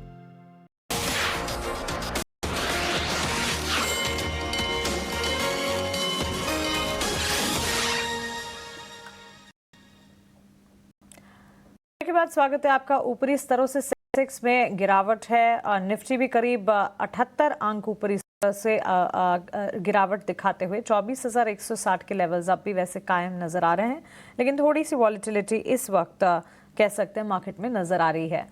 वहीं सेक्टर स्पेसिफिक बाजार के हाल को अगर देखेंगे, एनर्जी और IT को छोड़कर हर सेक्टर में अच्छा एक्शन। इसमें सबसे आगे sector of the day at this moment real estate sector है। Real estate index Nifty realty space को अगर आप देखेंगे, अच्छा एक्शन आज के सत्र में है। इस वक्त भी दिन की ऊंचाई पर ट्रेड करता हुआ। हाल आपसे जानना चाहेंगे, Oberoi reality, Prestige estate, sofa developers, सारे स्टॉक्स में अच्छी मजबूती के बीच कामकाज है। कोई particular real estate based counter जो आपको पसंद आ रहा है? एक अच्छी खासी मोमेंटम हमें ये सारे के सारे स्टॉक में देखने को मिल रही है। आप देखिए जिस हिसाब से लोडा है, ओबेरॉय है या DLF है या सुपर ट्रेड कर रहा है, मुझे लग रहा है कि ओबेरॉय रियलिटी पे फोकस करके चलने की सलाह है टाइमिंग के लिए, क्योंकि जस्ट ये स्टॉक अभी ब्रेकआउट देने वाला है और मुझे लग रहा है कि जिस हिसाब से स्टॉक में ट्रेडिंग हो रही है और वो भी पॉजिटिव ड्राइवर्स के साथ आने वाले दिनों में एक अच्छा खासा लेवल देखने को मिल सकता है। ऊपरी लेवल पे 1850 तक की भी लेवल ये स्टॉक दिखा सकता है। लेवल से खरीदारी करके चलने की सलाह है। लोअर लेवल पे हम यहाँ पे जो एसएल मेंटेन करके चलेंगे 1650 का है। और टारगेट की बात करें तो इमीडिएट जो टारगेट है 1780, और 1780 अगर ब्रेक होता है 1850 तक के भी लेवल आपको देखने को मिल सकते हैं। ठीक है, 1850 तक के लेवल ओबरॉय रियल्टी के लिए 1700 रुपए के आसपास के भाव। आज आप देखेंगे चौतरफा बाइंग हो रही है रियल पैक में। दिग्गज जो टीएलएफ मतलब इन शेयरों से कम चला है, 1.5% की तेजी, लेकिन वहां पर भी है। एक और खेमा जहां पर कल थोड़ी सुस्ती दिखी, आज जहां पर फ्लेवर में है पूरे वो कंजम्पशन का स्पेस। HUL, ITC ये निफ्टी लीड कर रहे हैं। इसके अलावा हम देख रहे हैं कि टाटा कंज्यूमर में भी 1.5% के आसपास की तेजी है। टाटा कंज्यूमर ने वैसे पैसे बना के दिए हैं कल के महीने में, लेकिन इनसे ज्यादा तेजी है कोलगेट पामोलिव में, क्योंकि कल हमने देखी थी, खबर आई थी कि यूबीएस ने इनको अपग्रेड किया था कोलगेट पामोलिव को। आज 3-3.5% के आसपास की तेजी है कोलगेट में। राजेश जी, कोलगेट का जरा चार्ट चेक करके बताइए कि कितना चलेगा शेयर ये, और इससे बेहतर आपको शेयर दिख रहा हो तो उसका नाम आप ले सकते हैं। देखिए, कोलगेट में जो फॉर्मेशन बन रहे हैं, एक राउंडिंग सॉर्ट ऑफ फॉर्मेशन यहाँ पे बनते हुए दिख रहा है। स्टॉक कंफर्टेबली 20-50 के ऊपर अब सस्टेन होते हुए दिख रहा है। हमें लगता है कि ये पूरा FMCG पैक ही यहाँ पे एक अच्छा मोमेंटम गोइंग फॉरवर्ड कंटिन्यू करते हुए दिखेगा। निफ्टी FMCG इंडेक्स को भी देखें तो आज काफी अच्छा मूव बना है। तो सारे stock like even Colgate Palmolive, Marico, ITC, ये सभी स्टॉक्स में अगर देखें, यूनाइटेड स्पिरिट, सभी स्टॉक्स में एक मोमेंटम बना हुआ है। कोलगेट पामोलिव को यहाँ पे बाय किया जा सकता है। फ्रेश ब्रेकआउट यहाँ देखने को मिल रहा है। 2620 का स्टॉप लॉस रखे, अपसाइड में टारगेट इसके 2740 की तरफ होते हुए दिख सकते हैं। वहीं अगर हम तो ITC में भी एक मोमेंटम पॉजिटिव साइड पे आते हुए दिखा है आज, और जिस तरीके के मूव बने, ये स्टॉक भी 445-450 की तरफ बढ़ सकता है। तो ITC भी बाय किया जा सकता है। मैरिको का स्ट्रक्चर ऑलरेडी बुलिश है, हमने ये स्टॉक पहले भी आपके साथ डिस्कस किया हुआ है, और यहाँ पे लगता है कि एक बड़ी तेजी के लिए स्टॉक रेडी होते हुए दिख रहा है। हालांकि थोड़ा कंसोलिडेशन देखने को मिला पिछले वीक में और अभी भी आज के ट्रेडिंग सेशन में भी, लेकिन बड़े ब्रेकआउट की तैयारी मैरिको भी करते दिख रहा है। यहाँ पे 725 के ऊपर से ये स्टॉक निकलेगा, फिर 800-830 की तरफ ये स्टॉक बढ़ सकता है। तो पोजिशनली मैरिको व्यू बुलिश है 675 के स्टॉप लॉस से। 175 रुपए के स्टॉप लॉस के साथ मैरिको को भी खरीदने की राय है राजेश जी की तरफ से। आज म्यूचुअल फंड का जो काम करते हैं कंपनीज, उनके शेयरों में भी रौनक है। UTI AMC में आज हम तेजी देख रहे हैं। कल हमने देखा था HDFC AMC बाकी शेयर भी चले थे। एक और कंपनी जो थोड़ी डाइवर्सिफाइड है, ब्रोकिंग के बिजनेस में है, प्राइवेट वेल्थ के बिजनेस में है, और इसके अलावा म्यूचुअल फंड कारोबार है, वो है मोतीलाल ओसवाल का। मोतीलाल ओसवाल अगर आप देखेंगे तो एक तरफा रैली है, और ये शेयर 700 रुपए के ऊपर जाकर कारोबार करते आपको दिखेगा। कुणाल जी, जरा व्यू जाना चाहेंगे। ये रैली बड़ी अमेजिंग रही है। 600 रुपए के नीचे का शेयर था, लेकिन 6-7 सत्र में देखिए 700 को भी पार कर गया है। क्या कर रही है मोतीलाल ओसवाल में, कितनी तेजी आप और देख रहे हैं? मोतीलाल ओसवाल की बात करें, 714 के अराउंड ये स्टॉक ट्रेड कर रहा है। खरीदारी करके चलने की सलाह है। वैसे भी स्टॉक एक पॉजिटिव डाइवर्जेंस के साथ ट्रेड कर रहा है, और देखने जाए तो 50 और 100 MA का स्टॉक है, तो खरीदारी करके चलने की सलाह है। 715 है तो 765 जो फिलहाल एक काफी अच्छा सपोर्ट है, तो 675 के एसएल के साथ खरीदारी करके चलेंगे। 715 है, 675 हमारा एसएल रहेगा। पहला टारगेट 745 होगा, और अगर वो जैसे ही ब्रेक होता है आपको ऊपरी लेवल पे 800 तक के भी लेवल देखने को मिल सकते हैं। तो मोतीलाल ओसवाल यहाँ पे ही खरीदारी करके चलने की सलाह रहेगी। आपके लिए बनता है मोतीलाल ओसवाल 714 रुपए, 4-4.5% की तेजी, बेहतरीन क्लोजिंग आज भी देने के लिए तैयार है, और लगातार 6-7 सत्र से बाजार के साथ कदम ताल करते हुए ये भी शेयर चला है।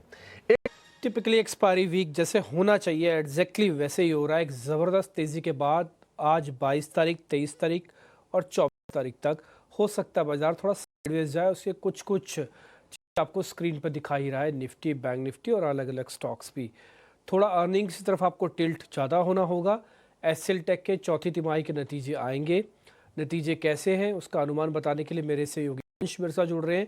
राजेश सर, एक बार आप भी देखिएगा, हम भी सुन लेते हैं नंबर्स कैसे आ रहे, फिर उसके बाद एक टेक्निकल कॉल आप देना एसएल टेक पे अगर कुछ बनती होगी तो, है ना। तो पहले एक बार अंश से नंबर समझ लेते हैं। अंश बताएं कैसे नतीजे आ रहे हैं इसके। HCL नंबर में नरमी आती हुई नजर आ सकती है। यहाँ पे हम कांस्टेंट करेंसी में देखें तो करीबन 0.3% का डिक्लाइन होता हुआ दिख सकता है सीक्वेंशियली। वही अगर डॉलर रेवेन्यू टर्म्स में देखा जाए तो करीबन 0.7% की गिरावट होती हुई नजर आ सकती है। आंकड़े देखें तो $1,507 मिलियन का रिपोर्ट करता हुआ यहाँ पे नजर आ सकता है। वही अगर हम रुपी टर्म्स में देखें तो यहाँ पे हमें बढ़त दिख सकती है 1.6% की।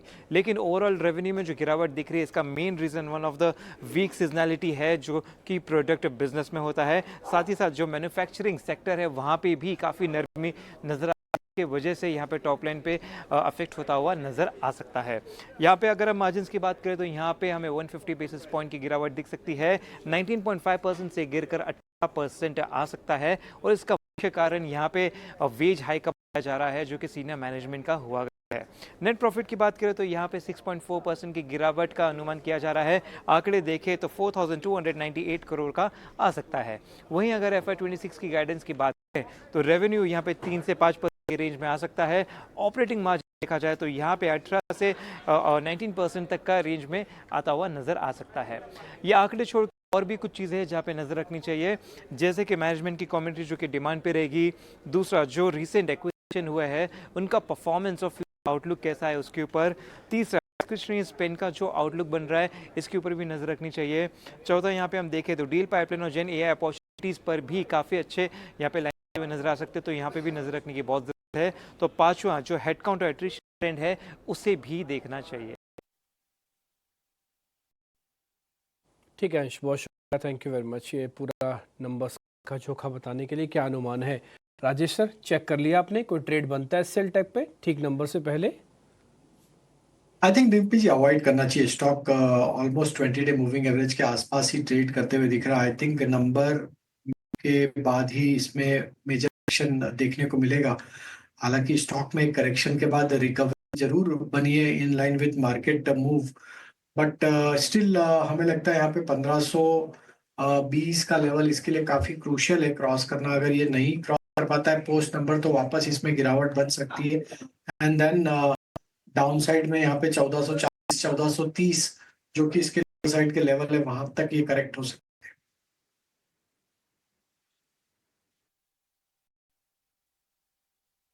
है। आप जो बात कर रहे हैं ना, हमने अवॉइड की स्टैंप लगा दिया सर इसके, हालांकि नंबर्स का अनुमान रख दिया लेकिन ट्रेड कुछ खास बन नहीं रहा, छोड़ दिया। लेकिन मैं एक और IT कंपनी के सामने पेश करता हूँ। F&O बैन में सर कल बढ़िया बंद हुआ, आज उसका ट्रेड अच्छा हो रहा है। उस शेयर कंपनी का नाम है टाटा एलेक्सी। काफ़ी दिनों बाद ये शेयर एक्सपायरी वीक वाले दिन लोगों का ध्यान आकर्षित कर रहा है। एक बार जरा टाटा एलेक्सी के चार्ट स्क्रीन पे दिखाना। और राजेश सर, ओके ठीक है, डन। आगे बढ़ जाते हैं। एक IT कंपनी और भी है, जैसे मैंने इन्फोसिस के बारे में जिक्र किया, टाटा एलेक्सी के बारे में जिक्र किया, इसके अलावा अभी हमने HCL टेक के बारे में जिक्र किया, और एक और कंपनी भी है जिसके बारे में मैं एक राय लेना चाहूँगा, वो है टेक महिंद्रा। एक बार कुणाल भाई, टेक महिंद्रा आप चेक करेंगे, यहाँ पे कहीं भी कुछ ग्रीन शूज़ दिख रहे हैं तो बताइए, ग्रे शूज़ हैं तो फिर छोड़ देंगे। कल डिम्पी जी खरीदारी करके चलने की सलाह रहेगी टेकएम में। मैं ट्रेडिंग के लिहाज से तो नहीं कहूँगा क्योंकि प्रॉपर एसएल नहीं बैठेगा फिलहाल के लिए, लेकिन हाँ अगर आपके पोर्टफोलियो में ये स्टॉक ऑलरेडी है या तो फिर अगर आपको आपका पोर्टफोलियो बनाना है तो टेकएम यहाँ से खरीदारी करके जा सकते हो। इमीडिएट बेसिस पे ये स्टॉक आपको 1550 और अगर ये ब्रेक होता है तो 1720 तक के लेवल ये स्टॉक दिखाने के लिए रेडी है। तो पोर्टफोलियो और लॉन्ग टर्म यही यहाँ पे खरीदारी करके चलने की सलाह है। ट्रेडिंग बिल्कुल ना करें क्योंकि वॉलेटिलिटी बहुत है और प्रॉपर एसएल इस वॉलेटिलिटी में फिलहाल स्टॉक में नहीं मिल रहा है। ठीक है, पॉइंट टेकन है सर। महिंद्रा पे ये हो गया ट्रेड। अब वक्त है सेगमेंट का, जिसमें हम 3 बजे तक का जितना भी मोमेंटो होता है उसको लपेट के समेट के लेके आते हैं आपके लिए, और उस सेगमेंट को कहते हैं मार्केट सेट 3। बताने के लिए आनंद मेरे साथ जुड़ रहे हैं। आनंद बताओ 3 बजे तक का एक्शन क्या कह रहा है मार्केट का?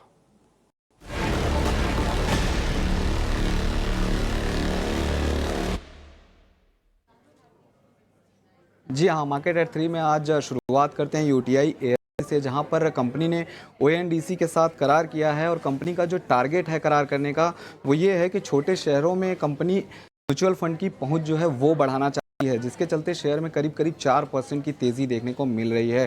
टीसीएस पर भी एक खबर है जहां पर कंपनी ने आईसीआईसीआई सिक्योरिटीज़ के साथ करार किया है और ये जो करार है वो रिटेल ट्रेडिंग प्लेटफॉर्म को अपग्रेड करने के लिए कंपनी ने किया है, जिसके चलते शेयर में हल्की सी रिकवरी देखने को मिल रही है।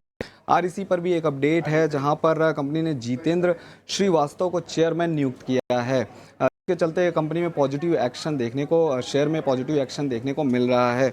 चोला इन्वेस्टमेंट की बात करें तो चोला इन्वेस्टमेंट पर एक ब्रोकरेज रिपोर्ट आई है CLSA की, जहां पर CLSA ने शेयर को डाउनग्रेड किया है और डाउनग्रेड के शेयर को होल्ड की रेटिंग दी है। लक्ष्य रखा है 1600 रुपये का और शेयर में आज 5% से ज़्यादा की गिरावट देखने को मिल रही है।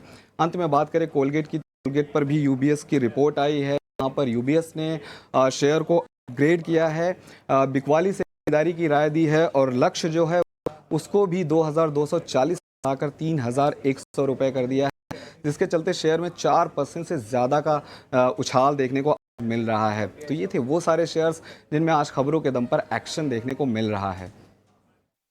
शुक्रिया आपका हमारे साथ जुड़ने के लिए और सारे खबरों वाले शेयर्स हमें बताने के लिए। अच्छी खबरें, बुरी खबरें, ब्रोकरेज रिपोर्ट्स, सारा का सारा लेखा जोखा अब तक का आपके लिए आनंद हमें बताते हुए। इसमें ब्रोकरेज रिपोर्ट्स भी हैं और कुछ खबरें भी हैं। UTI AMC पर जो खबर आनंद हमें सुना रहे थे उससे शुरुआत करते हैं। स्टॉक में एक तो करीब 4% की तेजी भी देखने को मिल रही है और कंपनी ने ONDC के साथ करार किया है। कुछ समय पहले ONDC के नाम काफी चर्चित रहा, ओपन नेटवर्क डिजिटल कॉमर्स, जो कि एक टेक्नोलॉजी सर्विस प्रोवाइडर है, leading financial technology service provider. उनके साथ करार छोटे शहरों में म्यूचुअल फंड की पहुंच बढ़ाने के लिए करार किया गया है। राजेश जी, 5% तक की तेजी UTI AMC में इस वक्त रिफ्लेक्ट हो रही है 1120 के लेवल्स। बिल्कुल, आज अगर हम देखें तो AMC स्टॉक्स में मोमेंटम है और UTI AMC में आज के मूव के बाद स्टॉक ने मार्च के स्विंग हाई को आज क्रॉस करने में कामयाब हुआ है with volume action. 20 day moving average ने भी 50 डे मूविंग एवरेज को अपवर्ड क्रॉस ओवर दिया है, तो ये कहीं ना कहीं एक सस्टेन स्ट्रेंथ यहाँ पे देखने मिल रही है। हमें लगता है कि जब तक ये स्टॉक अब 1090 के ऊपर बना हुआ है, लॉन्ग साइड का ट्रेड ओपन रखा जा सकता है। Fresh further follow up buying action भी देखने को मिल सकती है, जो कि स्टॉक को 1155 1160 की तरफ लेके जा सकता है। तो 1090 के स्टॉप लॉस से पोजीशन फ्रेश भी बाई की जा सकती है और जिनके पास है होल्ड भी कर सकते हैं। नई पोजीशन लेनी है तो इस पर भी गिरावट में एक बार एंट्री अपॉर्चुनिटी ढूंढी जाए और पोजीशंस बनाई है तो उसे बिल्कुल बरकरार रखें। 1160 तक के लक्ष्य यहाँ पर देखे जा सकते हैं। कुणाल, BSE लिमिटेड शुरुआती तेजी दिखाने के बाद इस वक्त गेंस जो है फ्रिजल आउट हुए जरूर हैं, आधे % की बिकवाली। हालांकि BSE लिमिटेड के एंट्री अपॉर्चुनिटीज ही ढूंढना सही होता है, लगातार लोगों की नजर होती भी है। पिछले एक महीने में 34-35% तक की तेजी, पिछले 6 महीने में 50-52% तक की तेजी। किन लेवल्स पर एक एंट्री अपॉर्चुनिटी BSE लिमिटेड के लिए देखी जाएगी? फिलहाल यहाँ पे एंट्री अपॉर्चुनिटीज ढूंढने की रिक्वायरमेंट नहीं लग रही है, क्योंकि स्टॉक ने अच्छी खासी मोमेंटम दिखा दी है। फिलहाल आपके पास स्टॉक में पोजीशन है तो उसको होल्ड करके चलने की सलाह है। उल्टी लेवल पे 6600 तक के लेवल आपको देखने को मिल सकते हैं और प्रेजेंट लेवल पे जिस हिसाब से स्टॉक ट्रेड कर रहा है, मुझे नई एंट्री फिलहाल नहीं लग रही है BSE में। यहाँ पर इस वक्त वैसे 6300 तक जाने के बाद आज ही के सत्र की अगर बात करें 6400 तक के लेवल्स भी देखे और वहां से ये फिलहाल जो है बिकवाली का दबाव झेल रहा है। 0.5% के ही डाउन ट्रेंड्स हैं, लेकिन पोजीशन है तो उसे टैग जरूर रखिएगा। एंट्री अपॉर्चुनिटीज के लिए फिलहाल थोड़ा सा इंतजार करना चाहिए। लेकिन कुछ और स्टॉक्स देख लेते हैं मिड कैप स्मॉल कैप के खेमे, जहां पर एक्शन देखने को मिला है। BTST का सिलसिला शुरू करते हैं। 3:10 हो गए हैं। आइए हमारे दोनों एक्सपर्ट से जानते हैं उनके रेडार पर कौन से स्टॉक्स हैं जो कि BTST के तौर पर ले जाए जा सकते हैं। राजेश जी, शुरुआत आपसे करेंगे। Just to give you a view, सारे सेक्टर्स में एक्शन है, स्टॉक स्पेसिफिक मूवमेंट नजर आ रही है। एनर्जी और IT में बिकवाली का दबाव है। BTST या STBT, कोई स्टॉक अगर बन रहा है बताएं। मुझे यहाँ पे ITC काफी पसंद आ रहा है। जिस तरीके का यहाँ पे फॉर्मेशन बना है, हमें लगता है ITC का मोमेंटम एक्सटेंड होते हुए दिखेगा। 445-50 के टारगेट के लिए बाय किया जा सकता है ITC को एंड डाउन साइड में स्टॉप लॉस जो रखना है वो करीब होगा 526 के आसपास। वही अगर हम देखें तो रियल एस्टेट स्पेस में भी हमें लगता है कि एक मोमेंटम फर्दर एक्सटेंड होते हुए दिख सकता है, तो रियल एस्टेट स्पेस को भी नजर में किया जा सकता है। और यहाँ पे जो स्टॉक पसंद आ रहा है वो है ओबेरॉय रियल्टी। ये अपने प्रीवियस स्विंग हाई जो मार्च में बने थे उसको आज निगोशिएट हुए दिख रहा है। और जिस तरीके के चार्ट स्ट्रक्चर बने यहाँ पे हमें लगता है 1680 के स्टॉप लॉस से बाय किया जा सकता है। आपके टारगेट 1730 1740 तक आते हुए दिख सकते हैं। तो डाइवर्सिफाइड एफएमसीजी स्पेस से आईटीसी और वहीं रियल एस्टेट सेक्टर से ओबेरॉय रियल्टी बीटीएसटी के कैंडिडेट्स के तौर पर 2 स्टॉक्स राजेश जी की तरफ से। कुणाल जी, आप बताएं आपकी तरफ से स्टॉक्स कौन से होंगे? स्टॉक का नाम है कॉलपाल। बहुत बढ़िया लेवल पे है, मॉर्निंग से ही मैं स्टॉक को ट्रेड कर रहा हूँ और ब्रेकआउट भी आज के दिन में देखने को मिल रहा है, तो खरीदारी करके चलने की सलाह है। प्रेशर लेवल से 2 लेवल पे 2595 का यहाँ पे हम ऐसे मेंटेन करके चलेंगे। टारगेट की बात करें तो 2700 का पहला टारगेट है और वो जैसे ही ब्रेक होता है आपको 2775 का दूसरा टारगेट भी देखने को मिल सकता है। कोलगेट पामोलिव, और ये स्टॉक आज सुबह यूबीएस की जो एफएमसीजी की रिपोर्ट थी उसमें भी था और इन्होंने अपने खरीदारी के लेवल्स जो है उसे कायम भी रखा है और टारगेट्स भी यहाँ पर एफएमसीजी यूबीएस की इस रिपोर्ट में सुझाए गए थे। तो कोलगेट पामोलिव पर अब कुणाल की भी मोहर लगती हुई टारगेट्स आपके स्क्रीन पर आप देख रहे हैं और स्टॉप लॉस भी 4-4.5% की तेजी। छोटे से ब्रेक के लिए हम रुक रहे हैं। ब्रेक के उस पार ट्रिगर्स इवेंट्स आपके लिए लेकर आएंगे, आप बने रहें।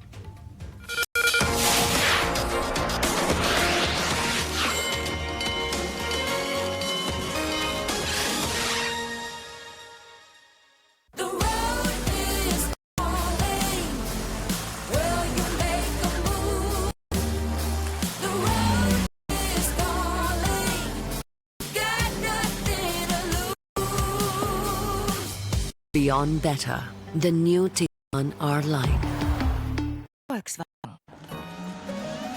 ब्रो, अगर रियल लाइफ में जूम इन होता ना तो मजा आ जाता। चल देखते हैं। वीजा इन्फिनिट के कॉन्शियस सर्विसेज के साथ प्लान करें अपने customised experiences. Enjoy life's best moments securely with visa.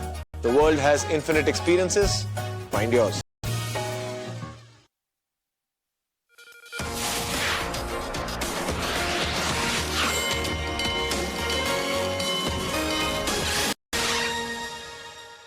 स्वागत है क्लोजिंग कॉल में। बाजार बंद होने में 15 से 16 मिनट के आसपास समय रह गया है और 6 दिन की आज तेजी तो है, लेकिन ऊपरी स्तरों से अगर आप निफ्टी को देखेंगे तो थोड़ी थकान जरूर दिख रही है।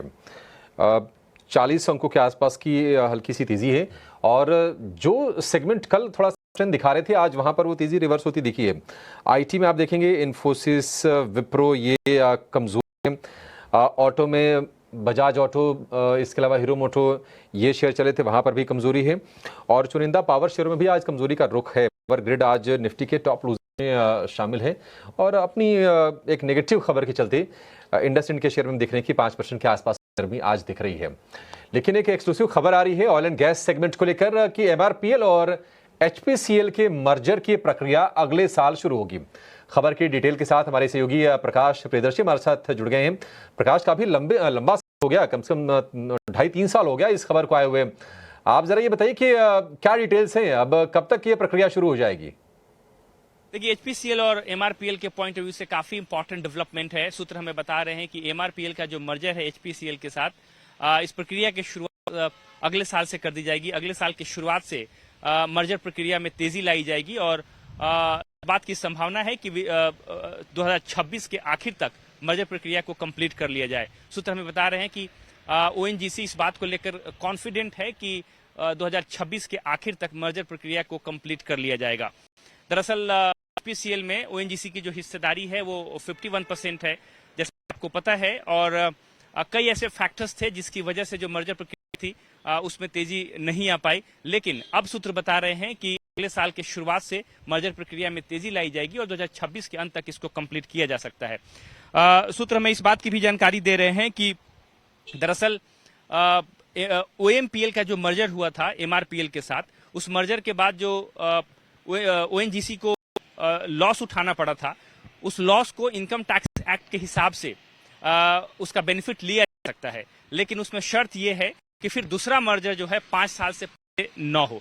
इसी बात को ध्यान में रखते हुए जो एमआरपीएल का मर्जर एचपीसीएल के साथ करने का प्रस्ताव था उसको ठंडे बस्ते में डाल दिया गया था। लेकिन क्योंकि अप्रैल 2026 से 26 तक ये 5 साल का जो मियाद है वो कंप्लीट हो रही है और इस को ध्यान में रखते हुए मर्जर की प्रक्रिया को फिर से मर्जर की प्रक्रिया में तेजी लाई जाएगी। सूत्र हमें बता रहे हैं कि अगले साल की शुरुआत से पीएल और एचपीसीएल के मर्जर की प्रक्रिया में तेजी लाई जाएगी और संभावना ये है कि 2026 के आखिर तक इसको कंप्लीट कर लिया जाए।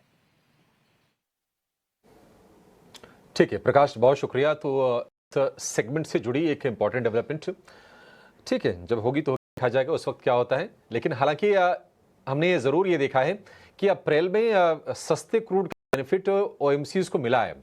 आईओसी हो गया या फिर बीपीसीएल हो गया, ये शेयर अच्छे से हैं। और आज भी अगर आप देखेंगे तो एचपीसीएल के शेयर में तेजी आपको दिखेगी। एक व्यू आपसे राजेश जी ओएमसीज पर, कहीं आपको मजबूती यहाँ से और एक्सटेंड होते हुए दिख रही है? क्योंकि देखिए सस्ता भी है और इस बात की पूरी उम्मीद है कि अभी नियर टर्म में सस्ता ही रहेगा, ज्यादा कोई उछाल की उम्मीद है नहीं यहाँ से।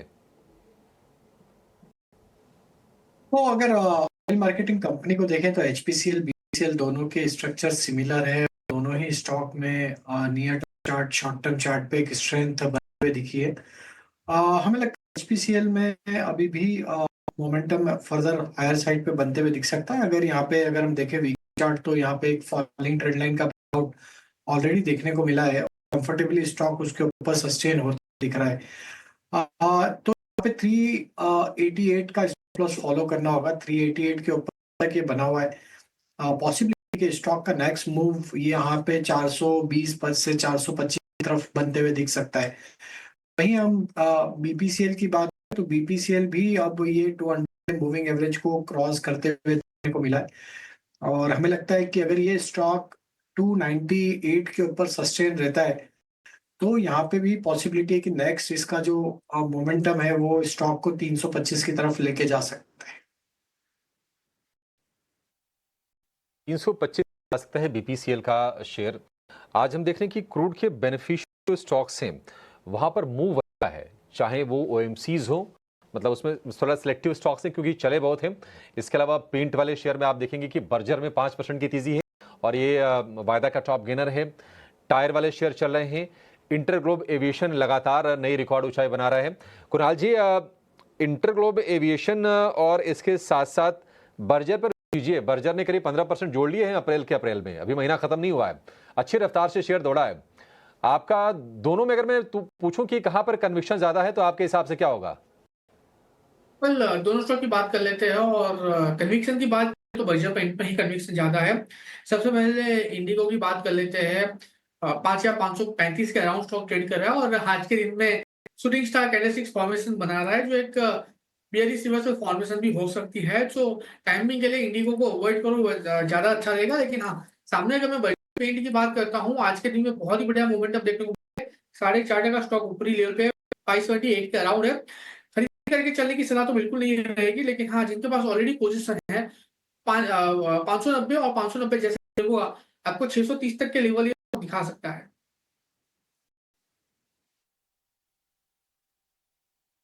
एक तो शेयर ऐसे भी हैं जो कि बैन में तो है बट उनकी इंपॉर्टेंस एक्सपायरी के पास काफ़ी हो जाती है। उसमें से एक हिंदुस्तान कॉपर का शेयर भी है। एक बार राजेश सर आप उसको चेक करेंगे हिंद कॉपर के शेयर को। ये टिपिकली एक्सपायरी शेयर है और अभी ये बैन में गया हुआ है। अगले 2-3 दिन कैसे करेगा ट्रेड? देखिए लो बीटा स्टॉक है, स्टॉक में रिकवरी तो बनते हुए दिखी और जिस तरीके से स्टॉक अब टुवर्ड्स एक्सपायरी अब 50 डे मूविंग एवरेज के ऊपर सस्टेन होते हुए दिख रहा है, तो हमें लगता है छोटा स्टॉक 221 अगर ये मेंटेन करता है अगले टुवर्ड्स एक्सपायरी तो आई थिंक ये पुल बैक है। यहाँ पे 234 235 की तरफ बढ़ते हुए दिख सकता है। तो 221 के से लॉन्ग साइड का ट्रेड ओपन रखा जा सकता है। सर अगर आप अलाउ करोगे छोटा ऑप्शंस का ट्रेड आपसे पता करूं, ये 24,200 की कॉल जो कि परसों एक्सपायर हो रही है, दिखाना एक बार 24,200 की कॉल और पुट दिखाना, कॉल की जगह पुट दिखाओ, ज़्यादा इंपॉर्टेंट है। 24,200 की पुट जो परसों एक्सपायर हो रही है उसका कीमत आ रही है सर 104 से 105 रुपये। कहोगे तो सर करके चला जाऊं? ठीक है, अभी रिवर्सल के कोई साइन नहीं है। ये ये ट्रेड एक कॉन्ट्राबेट जैसा हो सकता है, लेकिन हमें लगता है थोड़ा अवॉइड ही करना चाहिए अभी शॉर्ट साइड का ट्रेड लेने के लिए। देखिए एक्सपायरी के लिए हो सकता है कि मार्केट थोड़ा डिप ले ले, क्योंकि 24,200 एक मेजर कॉल कंसंट्रेशन एरिया है, बट स्टिल मोमेंटम अभी भी बुलिश साइड बना हुआ है और स्ट्रेंथ है, तो थोड़ा जो रिस्की ट्रेडर वो ले सकते हैं, लेकिन स्ट्रिक्ट स्टॉप लॉस होगा यहाँ पे 80 रुपीज का, फॉलो करें। क्योंकि अगर मार्केट 24,200 के मेजर कॉल कंसंट्रेशन एरिया को अब क्रॉस नहीं करता है तो थोड़ा dip towards expiry adjustment point of view से आते हुए दिख सकता है, बट 24,000 अभी भी मेजर सपोर्ट एरिया है, तो बड़ा डिप तो नहीं मिलेगा, 50 100 150 पॉइंट का डिप मिल सकता है टुवर्ड्स एक्सपायरी। देखो है तो मुश्किल ट्रेड, इसमें मैं भी समझता हूँ कि 24,200 पार नहीं होगा तो बाजार ऐसा नहीं कि भरभरा के गिर ही जाएगा, 24,000 का फिर से सपोर्ट ले लेगा, क्योंकि वहाँ तक कवरिंग कर चुका है सारी। तो इस सीरीज़ में हो सकता है 2 दिन में फंसा का फंसा रह जाए, इसलिए 24,200 की कॉल में स्विंग ट्रेड अगर कभी आपको मिले दिन भर में, तो पुट में, माफ़ कीजिए कॉल हटा दो 1 मिनट के लिए, पुट में कभी आपको ट्रेड मिले तो एक बार देख लीजिएगा। 108 रुपये का है स्विंग का, मतलब अगर 10, 15, 20, 50 रुपये तक भी मिलते हैं तो आप देखिए, नहीं है तो फिर नहीं। 24,200 के पुट दिखाओ, कॉल दिखाओ बार बार 82, कॉल की तो बात ही नहीं है, पुट की बात है जो भी 108 है। ठीक है जी, ट्रेड तो बन रहा बट पॉसिबल पुट ज़रूर है, ये ज़रूर मेरी नज़र में तो ज़रूर रहेगी। मैं तो अपनी स्क्रीन पर भी लगा रखा है सामने ही। अब आ जाता हूँ सर मैं लास्ट कुछ शेयर्स पे। अच्छा कुणाल परार, आपने कुछ शेयर देखा है क्या जो अपनी तरफ से आप बताना चाहें? मैं पूछ नहीं रहा, आप अपनी तरफ से कुछ बताना चाहें। वेल डीपी बहुत सारे ऐसे स्टॉक है जहाँ पे एक अच्छी खासी मोमेंटम देखने को मिल रही है, एंड आप देखिए जिस हिसाब से ये जितने भी स्टॉक में ट्रेडिंग होते हुए देखने को मिल रही है, कुछ ऐसे स्टॉक है जहाँ पे आने वाले दिनों में आपको अच्छी खासी रैली देखने को मिल सकती है। उसमें सबसे पहला नाम जो है एबी यानी कि आदित्य बिरला है। इसका आप चार्ट देखिए, बहुत ही बढ़िया मोमेंटम स्टॉक पे देखने को मिला है। इतना नहीं है, जिस हिसाब से ये स्टॉक ट्रेड कर रहा है आने वाले दिनों में आपको यहाँ से तकरीबन जो लेवल देखने को मिल सकता है वो है 725, और 725 जैसे ही ब्रेक होगा आपको 790 तक के लेवल देखने को मिल सकते हैं। और अभी से किसी ने भी आई थिंक एएमसी को लेकर जस्ट की थी, तो एनएम इंडिया है, एबी ये आदित्य बिरला है, एचडीएफसी एएमसी है। आई थिंक जिस हिसाब से स्टॉक ट्रेड कर रहा है और रेंज बाउंड मोमेंटम से बाहर आ रहा है, आने वाले दिनों में अच्छी खासी मोमेंटम ये सारे स्टॉक में देखने को मिल सकती है। आदित्य बिरला यहाँ पे खरीदारी करके चलने वाला है 640 के एसएल के साथ। टारगेट की बात कर लेते हैं 715 जैसे ब्रेक होगा 780 तक के लेवल ऐसे टारगेट आपको यहाँ पे देखने को मिल सकते हैं।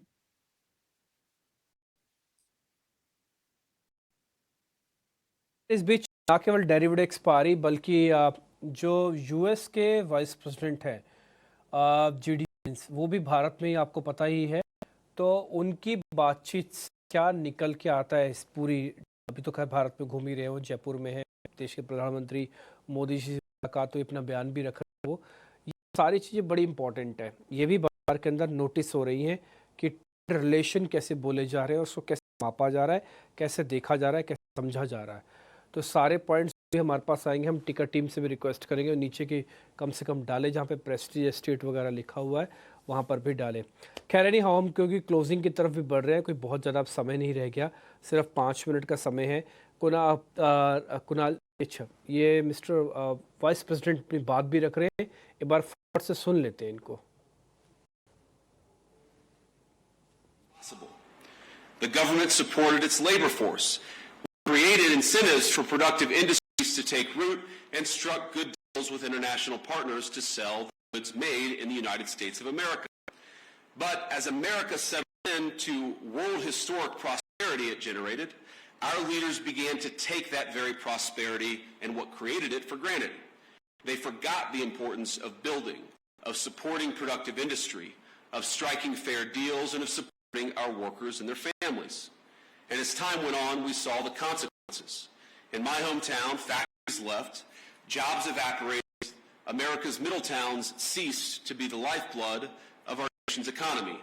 And the United States, as it became transformed, those very people, the working class, the background of the United States of America, were dismissed as backwards for holding on to the values their people had held dear for generations. Now, Middletown's story is my story, but it's hardly unusual in the United तो वो अपने देश के बारे में बताते हुए बात में ये भी कह रहे हैं कि भारत और इंडिया के बीच में ट्रेड काफ़ी अच्छी है, अनुभूति वाले ट्रेड भी हैं। आई होप सो कि सब कुछ पॉजिटिव निकलेगा। इसलिए मैं इस क्लोजिंग के समय पर भी वे आपको जयपुर में लेके गया, जहां पर अपनी वो बात रख रही हैं।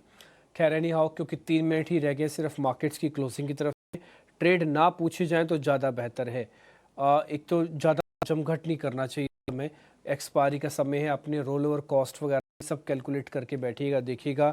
इस सीरीज़ के अंदर बहुत शानदार रिटर्न आया, बैंक निफ्टी से ATH लगा, लेकिन डाइवर्जेंस अभी भी निफ्टी और बैंक निफ्टी में बहुत ज़्यादा है।